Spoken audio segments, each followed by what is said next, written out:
This Labor Day project is, of course, service. While we, of course, know what season we're in, but for me as someone coming in, my vision was that the first thing I do is to clean up the place because if you look at this before, it was badly in need of improvement, and we took the initiative to roll it out today.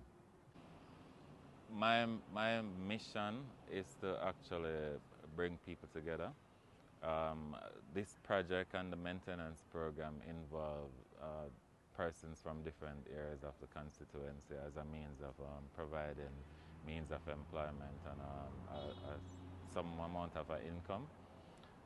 So once persons are actively employed and having an income, and then their environment is looking as progressive and colorful as what we're trying to make it. Definitely, it changed the mindset of people and bring the whole vision of prosperity and moving forward. As I say, with the government strategy and the crime reduction, it's the overall program that we're ensuring that we keep persons along the line of progress and moving forward.